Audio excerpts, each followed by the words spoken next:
تۆپیکی ئەو ڕۆکەوامە لە سەری بانگێشکرانە پێشەنگ بوون لە دۆزینەوەی کار.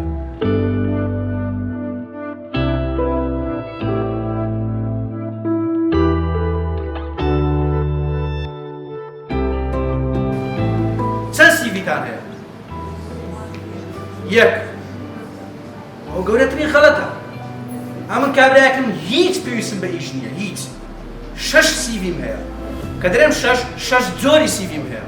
سیڤێک مێ لە بۆ ئایتی، سیڤێک مێ لە زمانی ئینگلیزی، سیڤێک مێ لە بۆ نەفت، سیڤێک مێ لە بۆ مامۆستایەتی، سیڤێک مێ جەنەڕەڵ، سیڤێکم هەیە نازانم چەر. چکە تو کارەساتە تو دەرێ ئیش نییە، ئەپڵایم کرد ناو ناتەوە. چیان دەویست بێ زەحمەت؟ ئەکاونتان.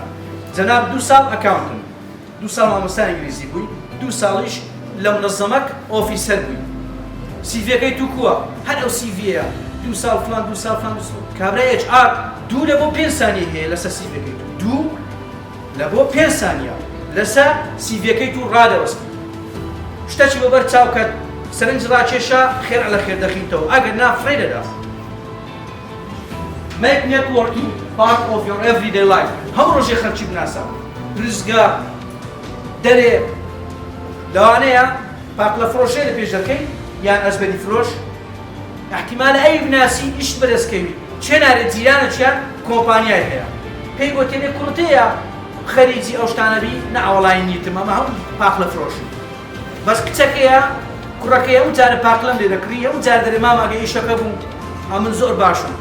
دەرێت دەبینە بینە بزانە لە چێوە ئیشە هات.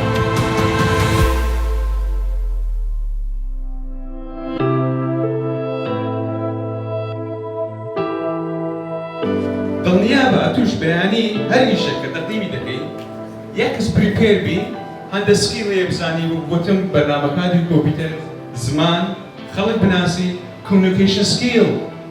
کۆمیونیکیشن سکیل یعنی هونەرە قسەکردن، گفتوگۆکردن. زۆر کەس هەیە پرسیاری لێکردیمە لە ئینتەرویو ئۆکەی وەرگیرایە باشە ئەزموونیشی هەیە بەڵام ئەمە مشکلەی هەیە، مشکلەی گفتوگۆکردن. لە کاتی مقابلە باوەڕ بەخۆی نییە، نازانیت چۆن ئینتەرویوەرەکە کەسی ئەوەی مقابلەی دەکاتە قەنەعەت پێبینی.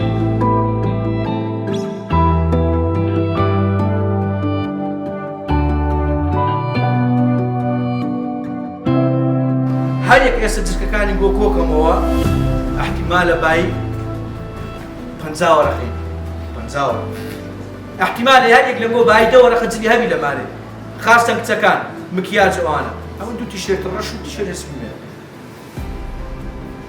یەکمان جلکی مەکرا بڕۆ دەورێکی بکە ئەوەتە مامۆستای خولی ئینگلیزی لێرە چی هەیە؟ ئۆنلاین ئۆفلاین. مامۆستای بەڕێز خولەکم دەوێت لە بۆ کارجێڕی نییە، ئەدی پێم نارێ پێم پاش دەوامان پارە خۆم دەدەم. سکیل سێت هەتا ئێوارە ئیشە بی لێت ئامادەنی کاکە. دوایش دەرەی چێ؟ کولەوە لای هەمووی بەخ. با پێتان بێت محەممەد گوتی خوا ڕەزاقە ئەمەش دەرێم ئامەد بیلە.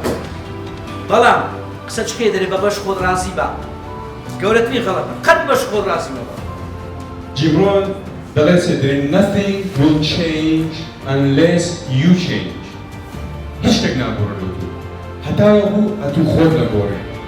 هەتاوەکو بڕیار نەدەی بگۆڕێ، بڕیار نەدەی زیاتر فێربی، بڕیار نەدەی باشتر کار بکەی، خەڵکی زیاتر بناسی، شوێنی جیاواز ببینی، ئەزموونی جیاواز تاقیکەیەوە. هەتاوەکو بڕیار نەدەی ئەو براتر و نازان ئەو وەزعە نێگەتیڤانەی ژیانت دەرنەکەی، هیچ شتێک ناگۆڕێ.